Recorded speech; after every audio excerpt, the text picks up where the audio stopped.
여러분, 그 한 해의 마지막 달이 어느새 이제 우리의 삶에 자리가 되었습니다.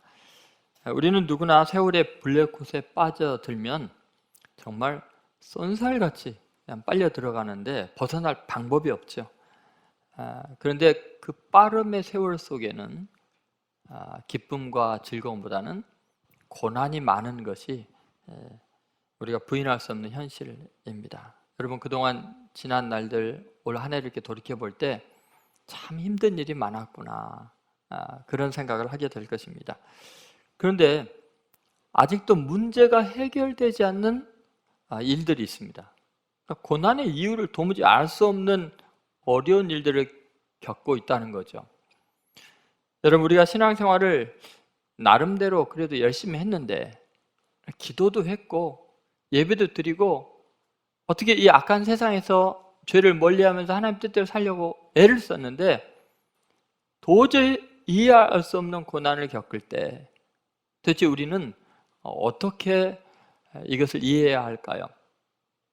오늘 본문에 나오는 사가랴와 엘리사벳 부부는 제사장 부부였습니다. 근데 그들은 하나님의 계명과 규례에 흠이 없이 행했던 의로운 사람인데, 그들에게 도저히 이해할 수 없는 저주와 같은 상황이 존재했다고 성경은 말합니다. 자, 그들은 의인인데 왜 고난을 당할까요? 왜 응답지 않는 기도가 있는 걸까요? 오늘 이 말씀을 통해서 도대체 의인이란 어떤 존재이고 의인이 고난을 당하는 데는 어떤 의미가 있을까? 하나님의 뜻을 새롭게 깨닫는 복된 시간 되기를 간절히 소망합니다. 자, 첫 번째 우리가 생각할 것은, 이제 의인이 지난 세월 속에서 고난, 이유를 알 수 없는 고난을 당할 때 꼭 먼저 해야 될 일이 뭐냐면 말씀 앞에 자신을 점검하라 입니다. 한번 따라해 보세요. 말씀 앞에 자신을 점검하라.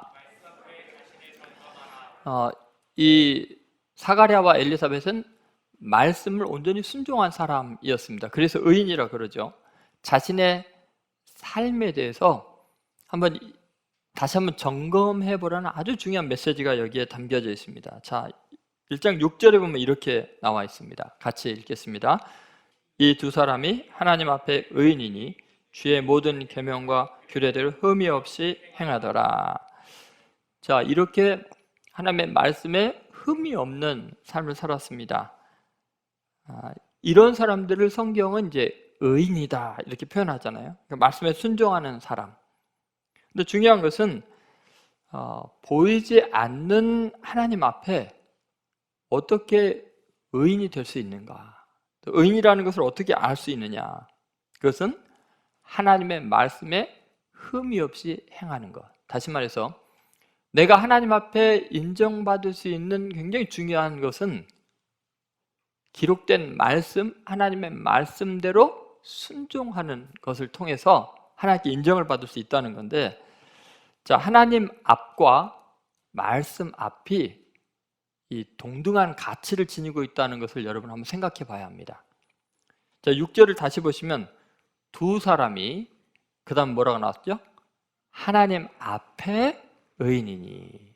그 다음 뭐라고 나왔어요? 주의 모든 계명과 규례대로 흠이 없이 행하더라. 다시 말해서 우리가 얼마나 하나님의 말씀을 붙잡고 말씀대로 사느냐가 하나님께 대하는 것과 똑같은 그 수준이라는 겁니다. 그러니까 우리는 보이지 않는 하나님을 얼마든지 속일 수가 있거든요. 내가 지금 하나님을 사랑한다고 말할 수 있어요. 그런데 그 하나님 앞에서 행하는 것은 뭘로 입증이 되냐면 기록된 하나님의 말씀에 순종의 여부로 내가 하나님 앞에서 어떻게 행하느냐가 지금 입증이 되고 있다는 것입니다. 여러분, 내 삶에 하나님의 말씀을 얼마나 진지하게 여기고 있는가?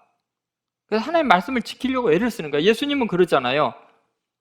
내가 만약 이렇게 행하지 않으면 이런 일이 있으리란 성경이 어떻게 응하겠느냐? 내 삶이 하나님의 말씀을 이 땅 가운데 응하게 하고자 하는 열정이 하나님 앞에서 행하는 삶이에요. 하나님을 사랑하는 삶의 모습이라는 거죠. 여러분, 이것이 대단히 중요합니다. 왜 그러냐면 요한복음 1장 1절에 보면 말씀이 하나님이기 때문에 그렇습니다. 자, 한번 요한복음 1장 1절 같이 읽어보겠습니다. 태초에 말씀이 계시니라. 이 말씀이 하나님과 함께 계셨으니 이 말씀은 곧 하나님이시니라. 자, 이 말씀이 뭐라고요? 하나님이라. 그러니까 말씀을 대하는 태도가 하나님 앞에서의 삶이라는 겁니다. 여러분, 하나님 맨날 나타나 달라고 하나님 뜻을 알고 싶습니다 하고 뭔가 소리가 들리기를 바라죠. 환상이 보이기를 바라고 꿈에 말씀해 달라고 하는데, 아니, 하나님이 절대로 잊지 않도록 언제든지 볼 수 있도록 성경에 기록을 해놓은 말씀을 경홀히 여기면서 하나님 나타나 달라고, 하나님 사랑한다고 하면서 성경에는 먼지가 가득 껴 있고, 그럼 문제가 심각한 거죠.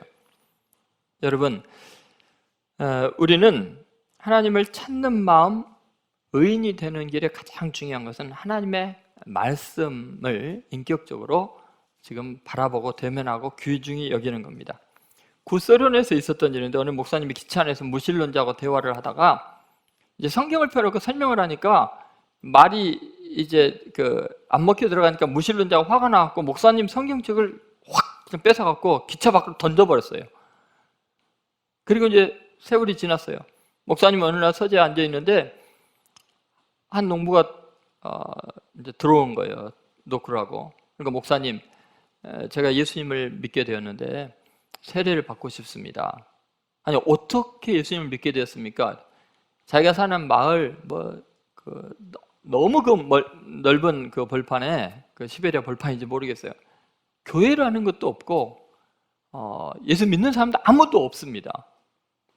그런데 제가 어느 날 이제 일하러 가는데 갑자기 기차가 옆에 지나가는데 뭐가 기차에서 하나 떨어졌고 내 가슴팍을 치는 바람에 너무 놀래가지고 보니까 책이 하나 떨어져 있어갖고 그 책을 읽다가 살아계신 하나님을 만났습니다. 예수님이 날 위해 죽으신 것을 깨달았습니다. 그런데 이제 성경에 보니까 막 예수님을 믿으면 세례받고 죄사함을 받으라고 되어 있는데 뭐 교회도 없고 예수 믿는 사람도 없고 해서 제가 지금 이 먼 길을 걸어서 목사님을 찾아왔습니다. 제게 세례를 주십시오. 그러더라는 거예요. 여러분, 생각해보세요. 기차에서 떨어진 성경책 읽고도 하나님 만나는데, 아니, 여러분은 이렇게 계속해서 선포된 말씀, 핸드폰만 틀어도 유튜브에서 수없이 선포되는 말씀 앞에서 살아계신 하나님을 만나고 계십니까? 하나님의 음성을 듣고 계십니까? 여러분, 말씀을 통해서 자신을 다시 한번 점검해 보시기 바랍니다. 진지하게 그 말씀을 붙들고 그 말씀대로 살려는 발버둥이 여러분에게 있습니까? 여러분, 왜 의인이 이런 고난을 당합니까? 했을 때 먼저 체크할 건 뭐냐면, 내가 그만큼 하나님의 말씀에서 좌로나 우로나 치우치지 않고 살았는가를 체크해 봐야 됩니다. 먼저 말씀으로 자신을 점검해 봐야 돼요. 왜 내게 이런 어려움이 있습니까? 라기 전에 하나님의 말씀에 나오는 그리스도인의 삶, 그리스도인의 성품과 내가 얼마나 뭔가, 내가 예수님을 닮은 성품이 되게 하기 위해서 전심으로 하나님을 찾는 자가 되게 하기 위해서 하나님께서 내게 요구하는 게 뭔가, 왜 내게 응답지 않은 이런 일이 있는가, 하나님은 나를 뭐를 바꾸기를 원하시는가, 그 말씀에서 자신을 점검해 보면 의인이 뭔가 부족함이 있기 때문이에요. 시편 119편 9절에 이런 말씀이 있습니다. 같이 읽겠습니다. 청년이 무엇으로 그 행실을 깨끗하게 하리이까? 주의 말씀만 지킬 따름이니이다. 여러분, 지금 청년이 무엇으로 그 행실을 깨끗게 하리까? 주의 말씀을 지킬 따름이니이다. 그런데 여러분, 지금 말씀을 지키기 때문에 행실이 깨끗해지기도 하지만 하나님을 사랑하기 때문에 말씀을 지키고 깨끗해지는 거예요. 하나님과 인격적인 관계 속에 없다면, 여러분이 매일매일 주님과 생각 자체가 대화가 되지 않는다면, 어쩌면 우리의 종교적인 모든 것들은 하나님 앞에서가 아니라 그냥 어떤 규례와 율법 때문에 행하는 종교적인 행위로 끝날 수 있다는 거죠. 그래서 여러분, 말씀 자체가 목적이 아니고 하나님의 마음, 그 마음을 깨닫고 하나님을 사랑하는 것, 그것이 바로 굉장히 중요한 요점이라는 거죠. 그래서 우리는 말씀을 통해서 자신의 삶을 한번 체크해 볼 수 있습니다. 이게 무슨 말이냐면, 분명히 나는 열심히 살았고 신앙생활 잘했는데 왜 어려움이 연속되고 기도 응답이 안 되고 이러는가 했을 때는 근본적으로 내가 하나님보다 세상을 더 사랑하는 마음이 있기 때문이에요. 그리고 하나님의 말씀에 비추었을 때 내 인격에 뭔가 지금 결핍이 있기 때문이에요. 하나님이 뭔가를 지금 바꾸기를 원하시는 거예요. 그런 하나님의 뜻이 있는 거죠. 그러니까 여러분, 삶의 모든 순간순간에 지난 날들에 아직도 해결되지 않은 문제가 있다면 제일 먼저 해야 될 건 뭐냐면 말씀을 통해서 자신을 점검해 봐라, 그런 것입니다. 여러분, 두 번째, 의인의 결핍. 의인이 왜 어려움을 겪고 이런 시련들이 많은가? 두 번째는 한계를 넘어 차원을 높이라는 것입니다. 한번 따라해보세요. 한계를 넘어 차원을 높이라. 여러분, 이 의인이라고 문제가 없는 것은 아니에요. 의인이면 완벽한 삶을 사는 것을 보장하지 않습니다. 인간적인 한계를 지닌 사람이 또 의인이기도 합니다. 그 왜 그러냐면 그 한계 때문에 하나님이 나를 향한 기대치를 다시 체크해 볼 수 있는 거예요. 아, 하나님이 내 삶이 이 정도가 아니라 더 높은 삶의 수준을 원하고 있구나. 이거를 자신의 한계 속에서 깨닫게 된다는 거죠. 자, 한번 7절을 보시죠. 7절 같이 읽습니다. 엘리사벳이 잉태를 못함으로 그들에게 자식이 없고 두 사람의 나이가 많더라. 여러분, 우리가 이제 두 번째 생각할 것이 바로 이런 건데요. 하나님의 말씀대로 이제 살았다고 칩시다. 자기 삶을 다 체크해보니까 정말 나는 하나님을 사랑했고 하나님의 말씀에 순종하려고 애를 썼어요. 그런데도 고난이 여전히 있습니다. 하나님 앞에 의로운 인생으로 말씀으로 완전하게 살아가는 인생이라고 해서 문제가 없고 축복만 있는 것이 아니라는 것을 엘리사벳과 이 사가랴의 삶이 우리에게 보여주고 있죠. 그러니까 분명히 계명과 규례대로 흠이 없는데 어때요? 자식이 없어요. 그것도 나이도 많았어요. 자, 이 말을 한번 이제 생각해 봅시다. 그래서 우리가 생각할 게 뭐냐면요, 6절과 7절이 우리 일반적인 생각으로는 어긋나고 있다는 거예요. 맞지가 않아요. 그렇지 않아요. 흠이 없이 말씀대로 살았으면 자식 많이 낳고 복 많이 받고 건강하게 오래 살았다, 이래야 되는 거예요. 그런데 성경은 그렇게 기록하지 않아요. 여러분, 자식이 많아 하나님께 복을 많이 받았더라가 아니라 그들에게 자식이 없고, 자, 두 사람은 나이가 많더라. 분명히 평생을 말씀 붙들고 살았는데 결과는 허망한 거예요. 아무것도 없는 거예요. 지금 나이가 많았다는 이 표현 속에는 어떤 게 있어요? 절망이더라, 이런 거죠. 이제 더 이상 자식을 낳을 희망이 없다는 거죠. 자, 이것은 굉장히 중요한 메시지를 우리에게 전달해 줍니다. 우리의 삶을 고난 가운데 두시고 한계 가운데 두신 이유는 완전히 질적인 차원을 바꾸시기 위해서예요. 다시 말해서 육적인 삶에서 영적인 삶으로 차원을 옮기고자 하는 하나님의 뜻이 있을 때 해결되지 않는 문제가 있는 거예요. 의인에게. 여러분, 하나님은 우리를 완전히 새로운 피조물을 만들기를 원하세요. 좀 발전된 정도가 아니라요. 하나님의 계획은 그렇게 인간의 한계가 다 부딪히는 자리에서부터 차원이 확 달라지는 영적인 세계로 우리를 이끌어가게 되는 거죠. 예를 들어서 그런 글을 읽은 적이 있어요. 5달러짜리 쇠막대기를 그대로 두면 5달러짜리 쇠막대기예요. 그죠? 그런데 이것을 불에다 넣었다가 계속 쳐서 달구고 치고 해서 말발굽을 만들면 50달러가 된대요. 그런데 말갈부를 만들 정도가 아니라 더 불에다 넣어가지고 더 계속 쳐서 가늘게 해서 바늘을 만들면 그 5달러짜리 쇳덩어리가 500달러어치 바늘이 만들어진대요. 더 당금질해서 계속 가늘게 치면. 그리고 이것을 다시 더 당금질해가지고 더 계속 치게 되면은 고급 펜촉을 만들 수가 있는데 그것은 5,000달러가 된대요. 근데 이것을 더 당금질하고 더 이제 쳐가지고 더 가늘게 아주 강도 높게 만들면 명품 시계 바늘이 되면 5만 달러가 된대요.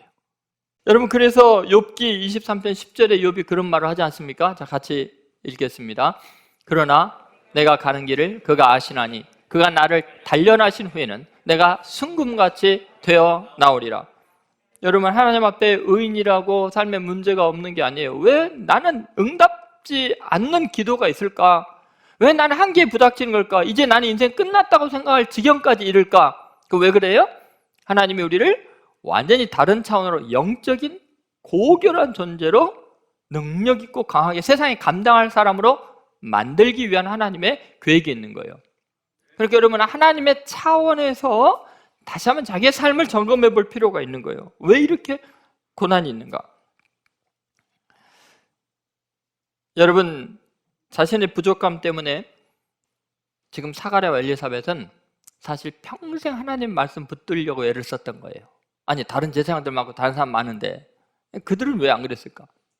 이들은요, 애가 안 생기는 거예요. 그러냐 하나님의 뜻대로 살려고 발버둥을 치고 하나님께 매달려 기도하는 거죠. 어쩌면 이 사가랴와 엘리사벳의 인간적인 한계가 그가 천사를 만날 지경까지 이르도록 영적인 사람들로 바꾸는 거죠. 하나님의 도우시 아니면 안 되니까요. 그래서 여러분, 의인의 고난은 절대로 헛된 것이 없습니다. 믿습니까? 하나님을 사랑하는 자가 받는 고난에는 하나도 헛된 것이 없습니다. 그것은 정말 이 존재 자체가 완전히 차원이 달라지기 위한 전주곡에 불과합니다. 그러니까 여러분 기억하세요. 우리가 의인이 고난을 당할 때 하나님 말씀대로 사는데도 해결되지 않은 문제가 있을 때는 여러분이 그동안 익숙했던 인과응보적 세계관에서 벗어나라는 거예요. 그게 아니라 너 존재 자체를 그냥 콩 심은데 콩 나는 정도가 아니라 저 콩 심었는데 금덩어리가 나오게 할 정도로 완전히 다른 차원의 열려진 세계, 그러니까 지금과는 질적으로 다른 완전한 새로운 존재를 만들기 위한 하나님의 당금질, 하나님이 새로운 차원으로 우리를 이끌고 있다는 것을 믿으라는 거죠. 그래서 여러분, 의인이라고 세상 사람들이 기대하는 모든 것이 갖추어진 완벽한 세상을 누리는 게 아니라는 거예요. 문제가 있고 부족함이 있다는 것은 우리가 하나님 앞에 의롭지 않다는 것을 입증하는 것도 아닐 수 있다는 거예요. 그럴 수도 있고 아닐 수도 있다는 거예요. 그러니까 여러분, 오히려 인간적인 부족함 때문에 우리는 온전히 하나님만 바라보게 되고 영적인 갈망을 갖게 되고요, 겸손하게 되고 예수님 닮아가게 되는 거예요. 자, 이제 세 번째 마지막으로 중요한 것은 뭐냐면 문제 속에 감추인 영적 사역을 기대하라. 한번 따라해보세요. 영적 사역을 기대하라. 여러분, 그 문제 속에서 우리는 기도할 수밖에 없죠. 그런데 인생의 문제가 기도를 만나면 영적인 엄청난 사역이 이루어집니다. 영적인 사건이 진행이 됩니다. 자, 한번 1장 13절을 보시죠. 자, 13절을 같이 읽겠습니다. 천사가 그에게 이르되 사가랴여 무서워하지 말라. 너의 간구함이 들린지라. 내 아내 엘리사벳이 내게 아들을 낳아 주리니 그 이름을 요한이라 하라. 아멘. 자, 너의 간구함이 들린지라 라는 표현을 한번 생각해 보십시오. 우리는 고난이나 결핍을 통해서 영적인 사역, 즉 하나님 나라를 위한 위대한 일들을 할 수 있다는 거죠. 여러분, 반드시 인생이 해결되지 않는 문제를 직면하면 여러분이 해야 될 일이 뭐냐? 점검해야 될 일이 뭐냐면 영적인 숨바꼭질을 하라는 거예요. 자, 이게 왜 물리적인 일들, 육신의 일들, 인간 세상의 일들이 안 풀릴까? 그 문제 속에는 하나님 나라의 일들이 진행이 되고 있기 때문에 그래요. 그러면 그 문제를 통해서 하나님이 어떤 하나님의 역사를 이루고자 하는가라는 하나님이 주신 사명을 찾는 것이 중요한 거예요. 왜 나에게만 이런 시련이 있느냐라고 절망하는 게 아니라 왜 나에게만 이런 사명을 주십니까? 라는 것으로 방향을 바꾸라는 거예요. 나를 통해서, 이 시련을 통해서 어떤 하나님의 놀라운 일을 이루기를 원하십니까? 라는 비전을 가지라는 거죠. 여러분, 우리는 이 영적인 이런 탐색을 기도라고 합니다. 문제가 있을 때 우리는 이랬잖아요. 이거 해결해 주십시오. 예를 들어서 지금 사가랴 같은 경우 애가 안 생기니까 애 생기게 해주십시오. 이게 기도라고 생각하죠. 그런데 오히려 기도는 그 차원을 넘습니다. 적극적인 차원에서 본다면 죄악에 가득한 세상에서 하나님의 나라가 이 땅에 이루어지기 위해서 나의 고난을 어떻게 사용하기를 원하십니까? 이걸 찾으라는 거예요. 여러분, 이 사가랴와 엘리사벳이 하나님 앞에 의인인 이유는 오늘 본문에 보면 문자 그대로 하나님 앞에 나가서 기도했기 때문이에요. 그런데 자, 이제 보세요. 이게 왜 의로운 일이고 이게 하나님의 나라 일인가?